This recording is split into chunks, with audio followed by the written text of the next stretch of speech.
Hola, ¿qué tal? Buenas noches, ¿cómo están todos? Espero que pronto nos empiecen a acompañar. Si no, luego tengan oportunidad de consumir este contenido. El día de hoy aquí estamos con Diógenes y vamos a platicar del tema de refinement. ¿Cuál es el concepto? Vamos a dar detalles. Como siempre, aquí está un servidor, nos acompaña Diógenes, que es especialista en Scrum, con experiencia en desarrollo de software, ya varios años encima. Y aquí estamos tratando de compartir el conocimiento y tener una plática de amigos, como siempre tenemos. Espero que les guste. Diógenes, ¿cómo estás? ¿Qué tal? Buenas noches, Fernando. Muy bien. Aquí emocionado y un poco desilusionado con el tema. Ahorita te explico. Pues el tema que quería abordar hoy, después de hablar seguimos con los temas anárquicos de estimación y no estimación. Ahorita quiero hablar un poco de lo que es el refinamiento o refinement de las historias que hacia el equipo. Y voy a la parte anárquica porque la guía de Scrum no define el refinement como un evento, lo define como algo que el Product Owner se encarga de que se le haga a cada una de las historias. Sin embargo, no le da un lugar en particular. Lo importante es que sea antes del planning, o a veces incluso dentro de la misma planeación. ¿Qué es el refinement? Es cuando el Product Owner llega, y comentábamos la semana pasada que habías trabajado con tus iniciativas y tus cercas, y es cuando ya tienes historias suficientemente pequeñas como para que el equipo las comience a trabajar, de acuerdo a la perspectiva del Product Owner. Entonces, en lugar de imponer las historias, y es lo que a mí me encantó de cuando aprendí la sesión, la parte de refinement, es que el Product Owner no impone los requerimientos, los platica, los conversa, los sesiona con el equipo. Y es muy padre tener el feedback del equipo. Típicamente un Product Owner, ese técnico funcional, va a tomar toda la perspectiva del equipo cuando se hace ese refinement. A veces el refinement puede ser una sesión que tiene el Product Owner por su cuenta, él solo. A veces puede ser una sesión, yo prefiero hacerlo junto con el equipo, fuera de la planeación, no necesariamente en la misma sesión. Pero bueno, para los puristas, el refinamiento es algo que el Product Owner es responsable de hacerle el Product Backlog y no es un evento independiente, se puede hacer durante la planeación, pero debe ser hecho antes de que el equipo acepte esta responsabilidad. Lo que nos lleva a otro tema que no existe en la guía de Scrum, que es la definición de listo. Scrum propone la definición de terminado, o definition of done, cuando una unidad de trabajo es terminada. Y todas las unidades de trabajo tienen esa parte en común, que ya se probó, que esté en el ambiente de pruebas, tal vez, que se puede entregar de manera unitaria, que el código cumple con los patrones establecidos por el mismo equipo, por la organización, que el code coverage o el unit test tiene cierto nivel, etc. La definición de listo determinado, definition of done, todavía no vamos a platicar de ella. Hoy quiero hablar de definition of ready, que es el inicio. Y Scrum no lo prescribe como tal, pero... Vámonos por partes. Dijiste algo que a lo mejor ya se nos hace muy común a nosotros, pero comentaste para los puristas. Entiendo más o menos el concepto. Aquí en Agile, ¿quién sería un purista? ¿Cuándo has enfrentado a un purista y qué retos tienes con él? El purista es el que toma un libro, en este caso la guía de Scrum, y la sigue tal cual. No da lugar a una sesión nueva, a un evento nuevo. Dice, vamos a seguir Scrum como está escrito en la guía. Para mí esos son los puristas. La otra vez, ¿quiénes son puristas principalmente en el área de Scrum y Ágil? Muchos project managers, muchos Scrum Masters se vuelven puristas de la misma metodología, no aceptan cambios en el refinement.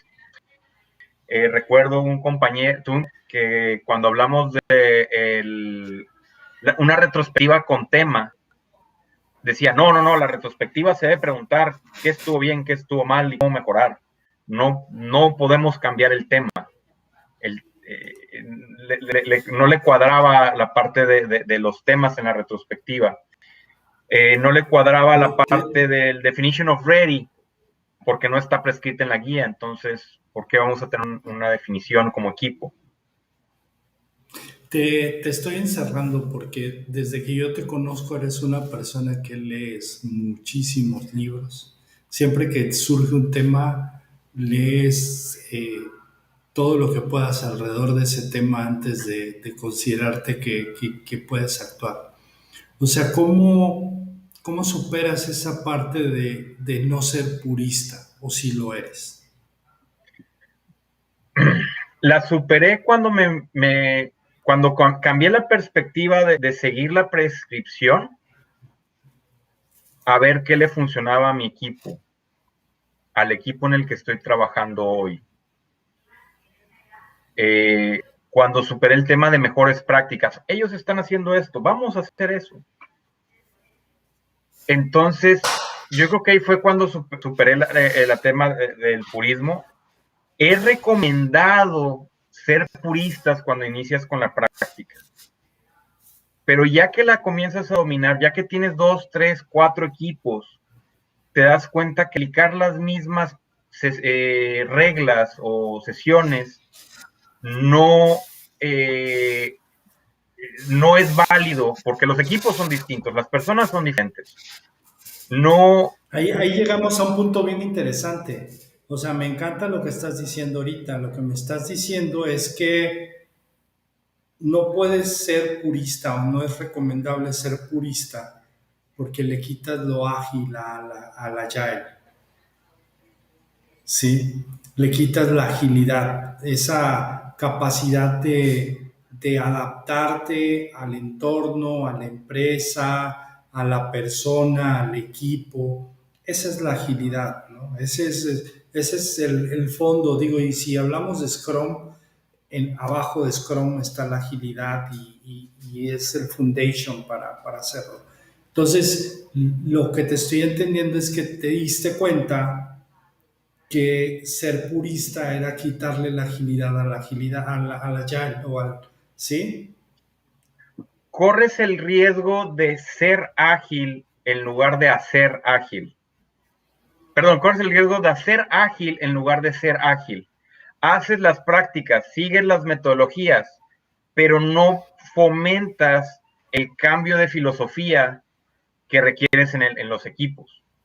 Siguen siendo prescriptivos. En un peor escenario, decía, no, nosotros somos ágiles porque tenemos una sesión de planeación donde le decimos a los desarrolladores qué es lo que van a hacer. Luego comienza el sprint donde tenemos un daily scrum donde me dicen por qué van tarde todos los días y me dan excusas. Luego tenemos una retrospectiva donde les digo todo lo que hicieron mal durante el sprint.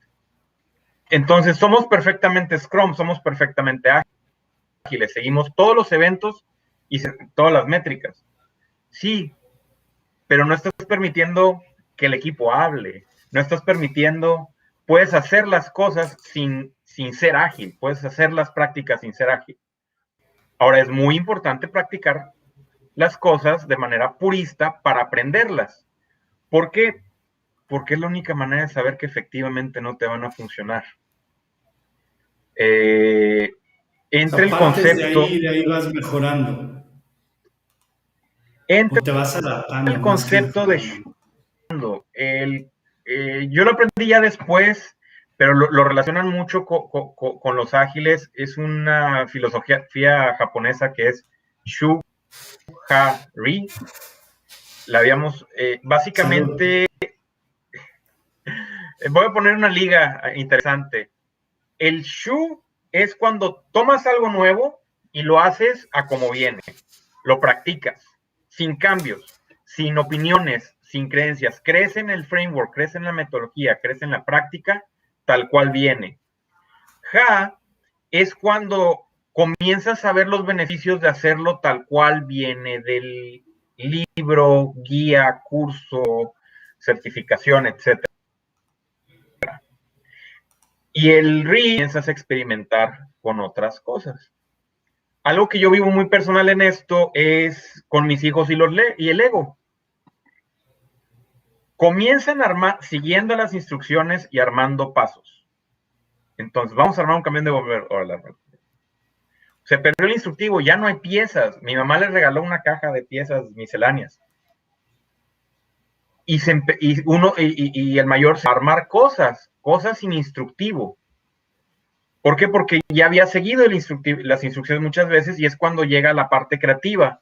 Cuando a partir de las técnicas, que es cómo unes dos piezas, cómo haces para que dos piezas, en lugar de armar puras torres, armes de frente, de lado, etcétera, aprendes tantitas técnicas y armas tus propios modelos. Entonces, lo mismo sucede con esta práctica. El purista típicamente son los nuevos, los que van llegando o los que son perdonando la... O sea, digo, aquí, hola Tere, hola Javier, ¿cómo están? Aquí el tema, y te estaba preguntando lo de purista, llevándote más hacia el concepto de vamos a compartir tus experiencias. Me gusta mucho y a mí en lo personal yo aprendo mucho cuando me dices dejé de ser purista por esto. Sí lo fui y lo dejé de hacer por esto. Para mí el refinement me sirve para esto. O sea, quisiera que regresáramos al tema de refinement, pero que regresáramos bajo este mismo mood de explicación de Diógenes. O sea, cuando tú has vivido, o sea, si ya hiciste o sea, ya tienes, ¿por qué haces el refinement? ¿Y qué beneficios te ha dado a ti y cuándo no te ha servido? Déjame concluir la parte del purismo. Fue el primer libro que leí de Ágil después de que tomamos la certificación. Lo separé, lo subrayé. No lo dudo. Seguramente tienes otros está lleno de tres por ahí. Y estábamos implementando esto y yo estaba empujando mucho lo que venía precisamente en este libro, los contenidos. Y luego vi una plática por Mike Cohn, el autor del libro. En esa plática se para con este libro, que fue de los primeros que escribió, lo abre y se pone, esta práctica, esto ya no funciona, esto estaba mal. Y hoja por hoja, capítulo por capítulo, se fue explicando cómo él había cambiado después de haber escrito el libro, 10 años después de haber escrito el libro, cómo el libro era una imagen de su mentalidad o de lo que él o de los éxitos que había tenido en sus experiencias. Ya checaste el caption que puse.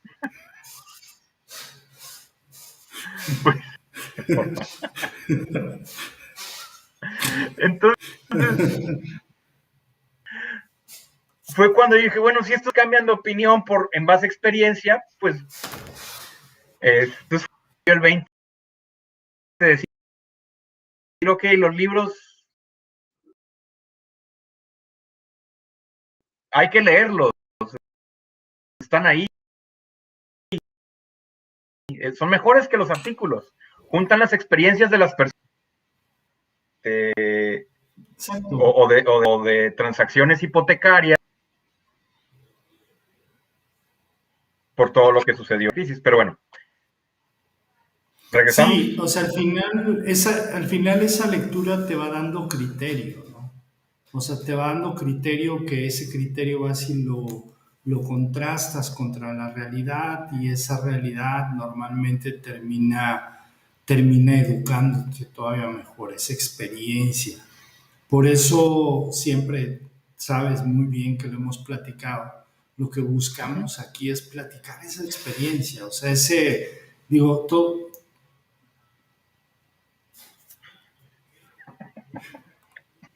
le contestas esa Tere. Viene de ayer, que fue May the 4th. Sí. Pero sí, tienes que confiar en tu equipo, en tu experiencia, en cambiar las reglas. Sin embargo, ¿cuándo regreso a las reglas? Con equipos nuevos, cuando hay suficiente cambio en un equipo, órale, de regreso, aprender a abrocharse las agujetas. Eso viene un coach de fútbol americano, no recuerdo cuál. Cada vez que empieza temporada, vamos a enseñarles a abrocharse las agujetas. Y es regresar a la práctica original. Y de vez en cuando tienes un equipo que lleva mucho tiempo trabajando, 18 meses, con la misma estructura, vale la pena regresar al principio. Retomando el tema de refinement, en versiones anteriores de la guía Scrum era muy importante. A mí me sirve mucho para aclarar los gaps de comunicación que pueden haber. Hay personas que son escritas y lo entienden escrito. Hay personas que son verbales y hay personas que usan diagramas para entender. En tu equipo vas a tener de las tres. A lo mucho vas a tener un equipo que tienes 2, pero nunca vas a tener un equipo que entiende todo escrito. Entonces el Product Owner se tiene que adaptar al equipo y lo mejor es tratar de tomar las tres, hacer un dibujito, aunque sea en papel y tomarle foto, o en una laptop que le puedas escribir, hacer una breve descripción, luego recomendamos templates, en otra sesión vamos a recomendar, voy a recomendar templates de cómo definir una user story, y lo importante es la plática, platicar, a veces algún developer va a decir, a ver, vamos a ver la pantalla, a ver cómo está funcionando ahorita y qué es lo que quieres cambiar.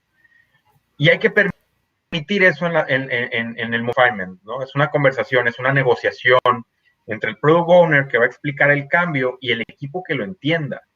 Es súper dañino cuando no hay una comprensión de lo que se quiere hacer, del PBI, con el equipo completo, porque el desarrollador entendió una cosa, el tester entendió otra, o dos cosas distintas, y el resultado va a ser diferente. Entonces, esa conversión se debe de dar. Parte de lo que nos ayuda para saber cuándo una historia es el definition of ready, o la definición de listo. No voy a poner pautas, no voy a compartir las reglas, no voy a compartir un definition of ready de algunos de mis equipos, porque cada equipo debe decir qué condiciones tiene una historia para ser aceptada. Muchas ocasiones un equipo que ya tiene experiencia trabajando junto va a decir, con que tenga el refinement, confiamos que el refinement vamos a tener la comprensión suficiente como para entenderlo. Y a veces con el puro título de la historia es suficiente para que el equipo completo sepa qué se tiene que hacer. Hay veces que van a decir, no, es que quiero que me categorices las pruebas. ¿Qué pruebas se van a hacer para esta historia? Y los desarrolladores dicen, ¿cómo me vas a probar esta historia para saber que está bien? En el Acceptance Criteria se puede poner eso, que es la parte del Acceptance Criteria. ¿Qué más necesito? Varía mucho de equipo a equipo. Si pudiéramos repasar, Diógenes, entonces el refinement vendría siendo esta negociación, aclaración entre el usuario final representado por el product owner y los desarrolladores o las personas que van a realizar o completar esa historia de usuario. ¿Estamos? Sería una definición de negocio, sí. ¿Y correcto? ¿Cómo lo pondrías en una definición técnica? O cuando dices sería una redefinición de negocio, ¿ves alguna otra definición tú? O sea, ¿por qué la copias? No, me gusta cómo siento que iría muy bien en la presentación, sería muy buena. ¿Cómo se da? Hay veces que si el equipo está ubicado en el mismo lugar, no necesitas una sesión o un evento de refinement. Por eso, y aquí es donde entra la guía de Scrum. La guía de Scrum no lo define un evento, porque muchas veces se puede dar con pláticas. A través de que si el equipo trabaja junto, tiene un spam, bueno, eso ya no se da últimamente, pero si el equipo tiene un lugar en común y una conversación, se platican las cosas. Y que haya una conversación que al momento de que se entra la planeación del sprint, que es así es un evento, el equipo ya tiene la comprensión suficiente o la historia tiene el definition of ready ya cumplido. ¿Por qué? Porque se ha conversado, porque el refinement se ha dado, no necesariamente en un evento. Sí, yo recomiendo tener eventos de refinement con equipos para que el Product Owner, el Scrum Master y el equipo entiendan a comunicarse, sepan qué pedirle al Product Owner en una historia. Un refinement te puede terminar en historias de usuario más detalladas, o sea, con una estimación diferente a la inicial.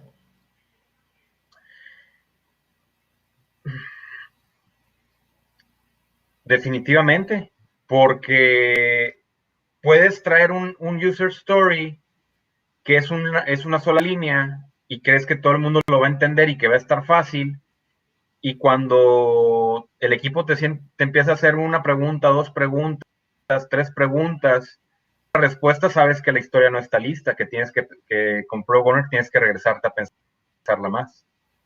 Y el Scrum Master tiene que entender que tiene normalmente cuando en póker tenemos una carta que es infinito. Pues cuando el equipo no sabe, no sabe qué tan, no puede medir el esfuerzo, votan por ese infinito. No me ha quedado, no conozco el esfuerzo requerido. No tengo suficientes datos, no tengo suficientes datos para estimarlo. Y Exacto. también puede terminar entonces que una historia se convierte en más de una historia. Es donde en el refinement es un tema para hacer división de historias o el famoso split, que no lo vamos a platicar hoy, pero va a quedar pendiente cómo hacer split de historias. Y cuando sucede eso, ¿qué haces con tu usuario final? ¿Le dices que tienes más historias o le mantienes su historia, la que él entiende, y de alguna manera tú las relacionas? Típicamente, o en mi caso, al usuario final interesan las user stories, interesan los epics y las iniciativas. No le interesa tanto las particularidades o los pedacitos en los que un epic se divide. Entonces, para el usuario final es transparente si lo vas a hacer en dos user stories o en 15. Para el usuario final es cómo va a quedar estimado. Sí, Es que vamos a tener... Perdón, adelante. Un ejemplo es un reporte. Estoy hablando de El usuario experiencia final tiene un real, o reporte. sea, por eso te estoy haciendo esas Sí. preguntas. Sí, por ejemplo, tengo un usuario que quería cierta información reporte, pero esa información no la tenemos en el sistema. Ok, entonces hay que meter un campo en una pantalla donde se aplique un drop-down, donde el usuario tenga que meter el registro válido. Oye, Diógenes, pero los usuarios no quieren drop-down seleccionar. Ok, entonces tenemos que hacer un diccionario para darle a los usuarios y que sepan qué es lo que están seleccionando. Y, oye, ¿el drop-down va a ser de búsqueda o va a ser de selección? No, son 100 elementos, entonces sí que sea un drop-down de búsqueda. Eso al final no le importa. El usuario final pide un reporte con esa información. Y a partir de un reporte, que es tu producto final, tú tienes que cambiar la interfaz de usuario, el entrenamiento que le vas a dar a los usuarios, muchas otras cosas. Al usuario final le interesa, dame el reporte con esa información. Si te acuerdas, tú y yo hablamos del burn up, de la gráfica de burn up de todos los, ¿cómo se llama? de user stories. Entonces, el reto que pone ese refinement es que de repente, ficticiamente, o no me acuerdo cómo se llama la palabra, te presenta como que se aumentó la complejidad de lo que estás haciendo, cuando realmente sigues, o sea, no es que haya un scope creep, no hay cosas nuevas que tengas que negociar, o sea, acuérdate que es interacción con usuario externo, entonces no es que digas estoy haciendo más, estoy haciendo lo mismo, pero solamente lo diluí un poquito más, lo granularicé para poderlo manejar, como bien comentas. Entonces, mi decisión en ese momento, y te la expreso para ver qué opinas, fue yo mantengo las historias de usuario funcionales o de negocio y esas historias de usuario que se quiebran. Incluso en alguna organización me ha tocado que deciden quebrarlas por historia de usuario de frontend y de backend. No, no me da sentido. Sí, ya sé, a mí no me No. da sentido, pero Eso es porque tienes un pero director de frontend y tienes un manager, un developer manager que hace frontend y un developer manager que hace backend. Pues cada quien tiene su equipo. yo creo que es una visión demasiado desde el punto de vista técnico, ¿sí? O sea, creo que eso debiera de quedar a nivel de tareas asignadas a las historias de usuario, pero de alguna manera sí hay que respetar esa jerarquía de la historia de usuario para que también estés diciendo, mira, estoy por acabar lo que me pediste, o sea, el feature, el requerimiento que me pediste, que es una historia de usuario, ¿la tengo o no la tengo? Ah, no, es que sí tengo, pero tengo el backend, pero todavía no tengo el frontend de esa historia de usuario. O sea, como bien comentas tú y dijeran en Argentina, mira, no sé, y como decía yo, no sé, y me vale madre. O sea, sí, o sea, es yo y lo que trato, porque por eso hice el concepto de el product owner, es el customer advocate, es el que está representando a los usuarios en el equipo técnico, ¿sí? Entonces, en algún momento él debe ser capaz de abstraer la complejidad que se requiere en el desarrollo para que regrese y hable otra vez a nivel de negocio. Y son esas historias de usuario. Sí entiendo que a nivel de iniciativa y a nivel de épica está la necesidad, pero oye, requiero hacer un pago por tarjeta de crédito, ¿no? Esa es una épica a lo mejor. Pero las historias de usuario, pago con tarjeta A, pago con tarjeta B, tengo esta condición, tengo... Esas son las que a mí me interesa respetar, no granularizadas. Ya si la tienes que repartir en frontend, backend, en más complejo, le pongo la rayita, no le pongo la rayita, para mí eso ya son tareas asignadas a esas historias de usuario.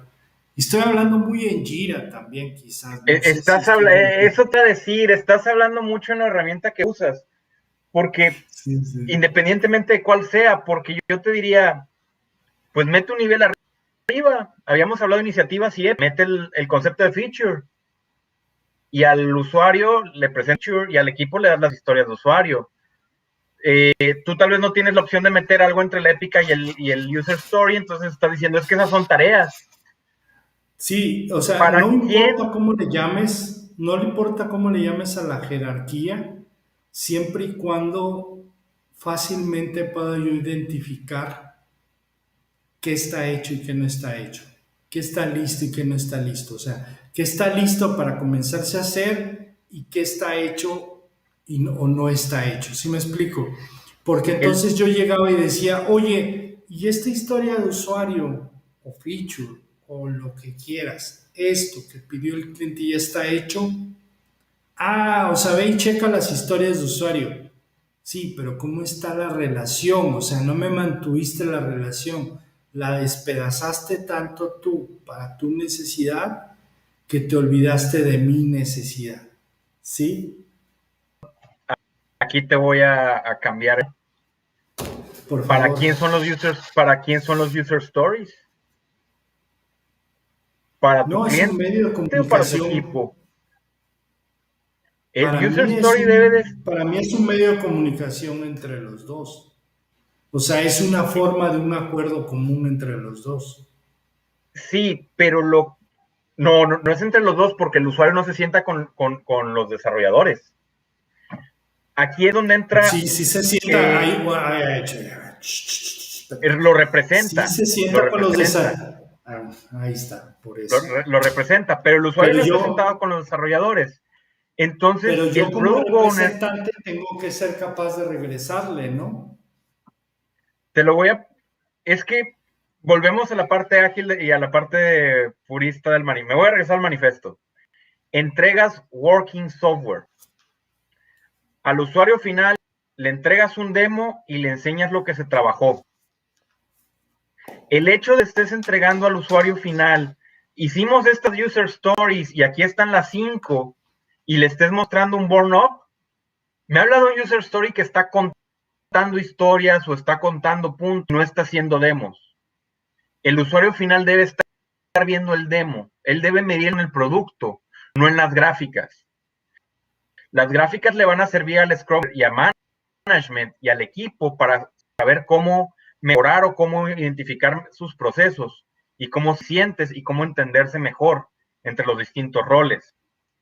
Pero las métricas no deben ser para el cliente. La única métrica que el cliente debe de ver en teoría es el demo, porque el demo es donde sientas al equipo con el cliente y les enseñas toda la funcionalidad. Y esto es lo que hicimos. No le enseñas el conteo de user stories o no le enseñas el burn up. Mira, hicimos un burn up. Porque si estás contando, un técnico te puede partir una actividad de 30 minutos en 10 tareas.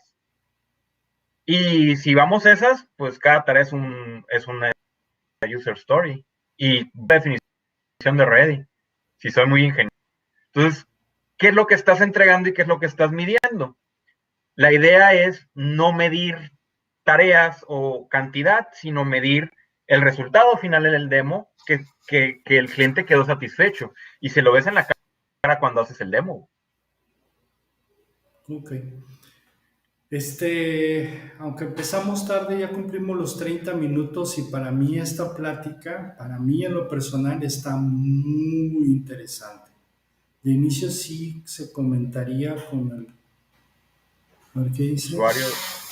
El usuario de negocio, sí. ¿Qué historias de usuario se va a trabajar? Esa es responsabilidad del product owner, llevar la prioridad y qué historias o qué temáticas se va a hacer en el sprint para el equipo. El product owner debe llevar esa pauta, es correcto. Sí, y sí, medir la funcionalidad en lugar de tareas.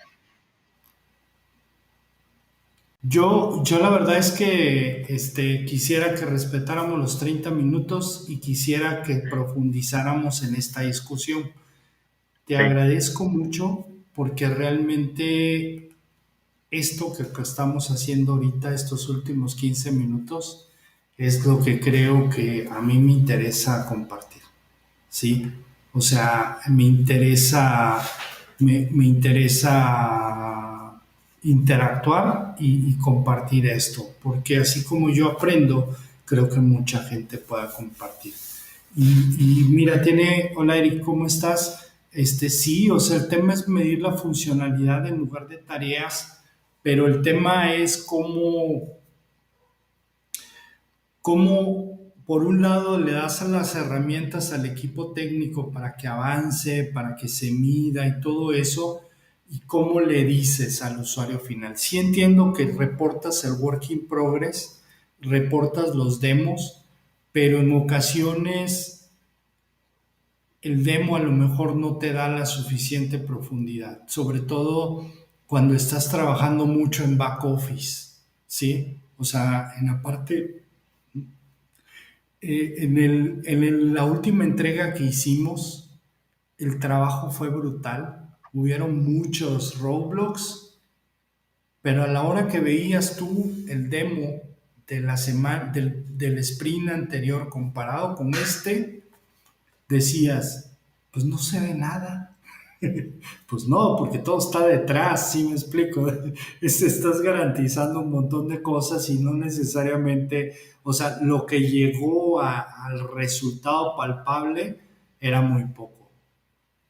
Pero aparte está el tema del refinement y ya te lo he comentado varias veces, incluso hoy estoy un poco emocionado porque el modelo que implementamos de innovación con Agile para tema de desarrollo tecnológico en manufactura va a ir a concurso de innovación nacional. Entonces igual o sea, Felicidades.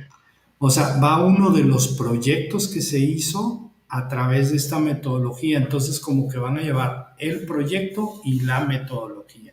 Sí, entonces está padre. O sea, es algo que. Quiero comentar Suelta. aunque se trabaje en el backend, es relevante saber comunicar el avance y funcionalidad. Es un reto comunicar avance ante un usuario funcional. Oye, es que trabajamos todo esto en el backend para poder darte esta solución. Tienes un usuario que entiende backend, sencillo, pero de nuevo depende de las personas, el equipo, depende de a quién se le rinden cuentas, depende de quién pide cuentas. Muchas veces el usuario y el que mide la velocidad o el que mide la cantidad del scope creep no es la misma persona o el mismo rol. Y es un arte, sí. Explicarle a los usuarios funcionales el avance, tuvimos mucho avance técnico, es un reto. Ya no llegamos a los temas de deuda técnica. Que Pero también sí, lo dejamos aquí. También. Sí. Yo El creo que Product Owner también los nunca he quiere meter vivido. deuda técnica. El No, Product tiene deuda sí. técnica. Sí, hay que meterla lo antes posible. Ese es un tema.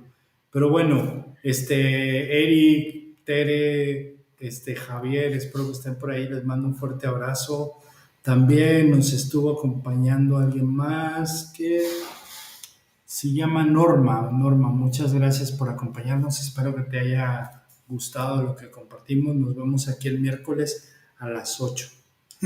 Hoy Gracias. desafortunadamente mi máquina se reveló y por eso iniciamos a las 8, 8 y tantos. Y luego Diógenes estaba peinándose y toda la cosa, entonces eso nos retrasó Pura un minuto envidia, más. pura envidia. Pero bueno, sí. Gracias Diógenes. Gracias, Y Fernando. gracias a Gracias todos. a todos. Cuídense, Buenas bye. noches.